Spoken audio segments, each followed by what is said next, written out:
मित्रांनो, मी विकास कांबाईत आणि आपल्या यूट्यूब चॅनलमध्ये स्वागत करतो.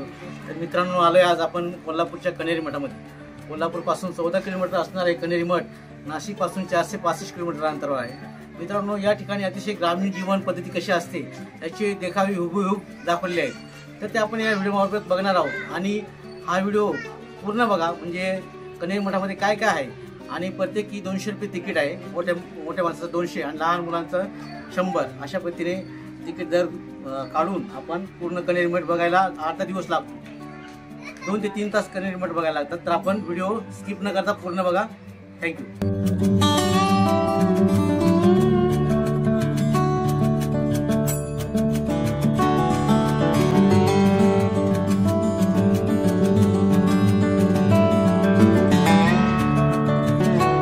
मित्रांनो, हे संग्रहालय ग्रामीण जीवनाचे विविध पैलू दाखवते. हा उपक्रम महात्मा गांधींचे स्वप्न होते आणि सिद्धगिरी गुरुकुल फाउंडेशन कंपनीच्या दूरदृष्टी आणि प्रयत्नातून तयार करण्यात आले आहे. एक्झिट आहे. इथून एक्झिट झाला ना सर, की तारांगण बुद्धगंगा 70 त्याचं तिकीटचं पॉईंट आहे. तिकीट पॉईंटलाच भेटेल तुम्हाला. तिथून सर वर आला ना की म्युझियमचं तिकीट, आपलं मायामलचं तिकीट त्या पॉईंटला भेटेल. ते 20 रुपये तिकीट आहे. तिथून सर खाली गेला ना की मोठी कमान आहे. त्या लेफ्ट साईडला ना आपलं गार्डन आहे. ते गार्डन तिकीट तिथे भेटेल तुम्हाला. ते तिकीट सांभाळून ठेवा बस.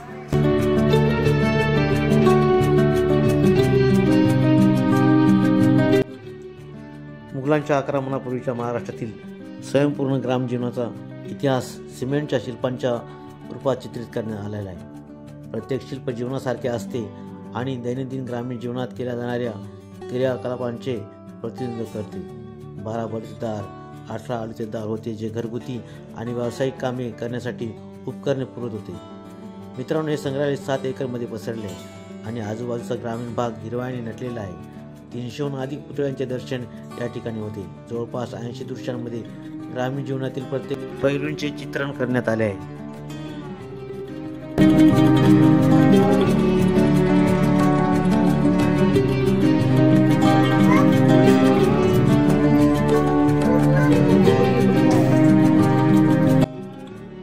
सिद्धगिरी म्युझियमच्या सुरुवातीला 12 राशींची 12 शिल्पे आहेत. त्यानंतर एका गुहेसदृश्य भागातून आत जाताच प्राचीन भारतातील ऋषीमुनींचे कोरीव पुतळे बनवले आहेत. ऋषींची नावे, त्यांची विद्या आणि त्यांचे योगदान यांची सामान्य माणसाला ठाऊक नसलेली माहिती येथे लिहिलेली आहे.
या गुहेतून बाहेर पडल्यावर दोन्ही बाजूला हिरवीगार शेती आणि त्यात काम करणारी माणसे दिसतात. त्या माणसांवर जाताच समजते की माणसे नसून माणसाचे प्रतिकृती आहेत. धान्यांची पेरणी करण्यापासून ते धान्य घरात येईपर्यंतच्या सर्व प्रक्रिया या प्रतिकृतीमधून दाखवण्यात आल्या आहेत. याचबरोबर शेतामध्ये बैल, गाय, म्हशी या जनावरांचा असणारा वावर, लगोरी, सूरपारंब्या, लंगडी यांचे प्रत्यक्ष दर्शन या प्रतिकृतींमधून जिवंत वाटावे इतक्या बारकाईने आपण बघू शकतो.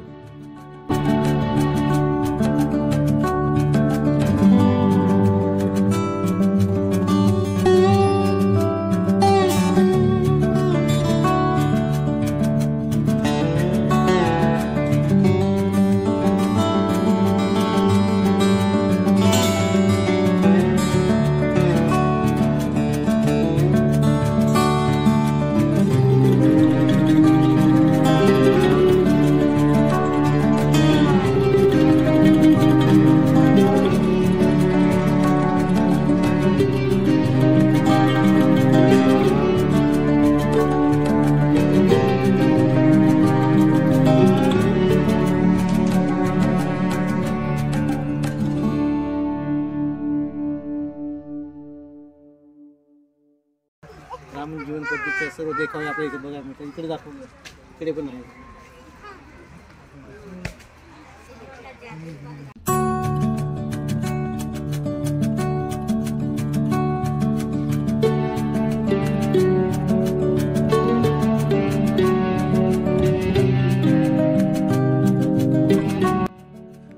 मित्रहो, 12 बलुतेदारी समाजव्यवस्था खेड्यामधून आज लुप्त होत चालली आहे. परंतु बलुतेदारी म्हणजे काय आणि त्यावर चालणारा उदरनिर्वाह याची ओळख करून देणारी शिल्पे आपण समोर बघतोय. कोष्टी, कुंभार, चांभार, नावी, लोहार, शिंपी, सोनार यासह पिंगळा, वासुदेव यांची शिल्पे त्या जीवनशैलीचे दर्शन घडवतात. ग्रामीण जीवन म्हटले की घराचे विविध नमुने येथे पाहावयास मिळतात. वतनदाराचा वाडा, पाटलाचा वाडा, शिंप्यांचे घर यांच्या हुबेहूब त्रिमिती प्रतिमा येथे ठेवल्या आहेत.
त्यानंतर आपली ग्रामीण संस्कृती, पारंपरिक उत्सव याचे देखावे आपल्याला बघायला मिळतात. गावातील विहीर, सार्वजनिक विहिरीतून पाणी आणणारे ग्रामस्थ, कुटुंबातील ज्येष्ठ सदस्यांचे पालनपोषण, शेतकऱ्याचा वाडा, वैद्याचे घर, कामावर सोनार, बैलाला जोडे मारणारी इस्त्री, नाईचे दुकान, शेतकरी बैलाच्या नांगराचा वापर करून शेत नांगरतात, असे अनेक देखावे. मेंढपाळाचा मुलगा त्यांच्या मेंढ्यांचा कळप घेऊन भजन आणि कीर्तन करत असलेले ग्रामस्थ, हे असे अनेक देखावे आपल्याला या कण्हेरी मठामध्ये बघावयास मिळतात.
संग्रहालयाच्या मैदानात एक जुने शिवमंदिर आहे. निसर्गदत्त महाराज ज्या इंचेगिरी संप्रदायाशी संबंधित आहेत असे मानले जाते की 14व्या शतकात एका लिंगायत पुजाऱ्याने एका सुंदर टेकडीवर शिवलिंग स्थापित केले होते. सुमारे 500 वर्षापूर्वी लिंगायत पुजारी श्री काडसिद्धेश्वर महाराज यांनी त्याचा विकास आणि नूतनीकरण केले आहे आणि त्यामुळे हे ठिकाण आता त्यांच्या नावाने ओळखले जाते. मंदिरात 125 फूट खोल विहीर, 42 फूट शिवमूर्ती आणि मोठा नंदी बैल यांचा समावेश आहे.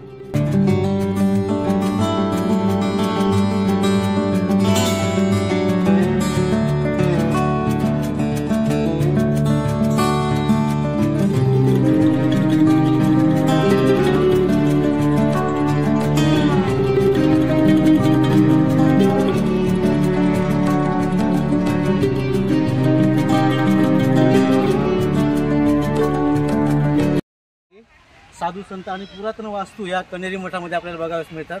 पाठीमागे बघितलं तर इकडे गार्डन दिसतं, बॉटनिकल गार्डन आहे आणि अनेक वनस्पती या गार्डनमध्ये आहेत.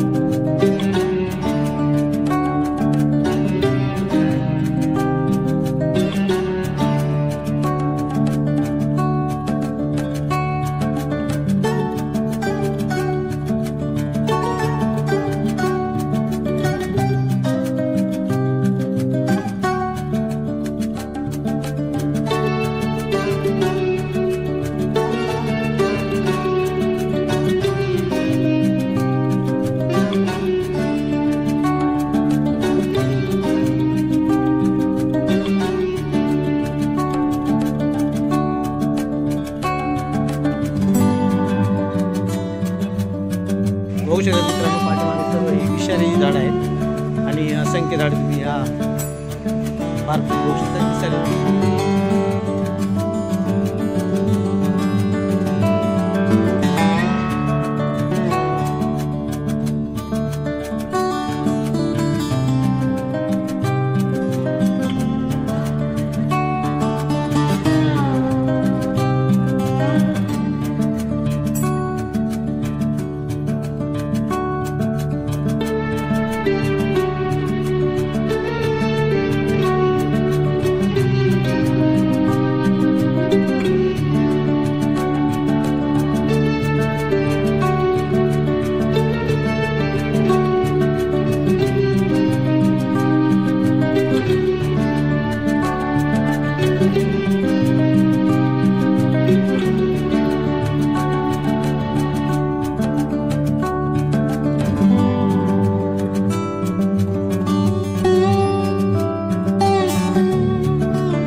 तू काय काय बघितलं आज? काय काय खेळला तू?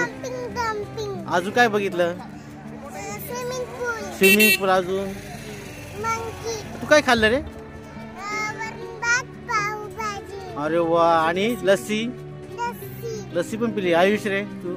मी पावभाजी खाल्ली. अरे वा वा वा, छान मजा केली. कोणी खाल्ली? लॉलीपॉप खाल्लं. व्हिडिओला काय करा? लाईक करा, शेअर करा, हा, कमेंट करा, सबस्क्राईब करा. थँक्यू. Bye bye. मित्रांनो, आम्ही कन्हेरी मठ बघायला आलो होतो. कोल्हापूरहून 14 किलोमीटर अंतरावर, नाशिकपासून 450 ते 460 किलोमीटर अंतरावर असतं हे कन्हेरी मठ. अतिशय सुंदर. 2-2.5 तास फिरलो. वेळ कसा गेला कळाला पण नाही मित्रांनो. अतिशय सुंदर ग्रामीण जीवन या ठिकाणी दाखवले आहेत. साधू संतांचे देखावे आहेत, महाभारतातील देखावे, रामायणातील देखावे, अतिशय सुंदर देखावे. इथं आल्यानंतर लहान मुलांसाठी म्युझियम आहेत, खेळणे आहेत, स्विमिंग पूल आहे आणि जम्पिंग ना काय काय खेळा व्हिडिओ आले ना, जम्पिंग डम्पिंग. तर मित्रांनो, हा व्हिडिओ तुम्ही पूर्ण बघितला, धन्यवाद. व्हिडिओ आवडला असेल तर नक्की लाईक, कमेंट आणि शेअर करा. आणि चॅनलवर नवीन असाल तर सबस्क्राईब करायला विसरू नका. तोपर्यंत जय हिंद, वंदे मातरम. जय महाराज.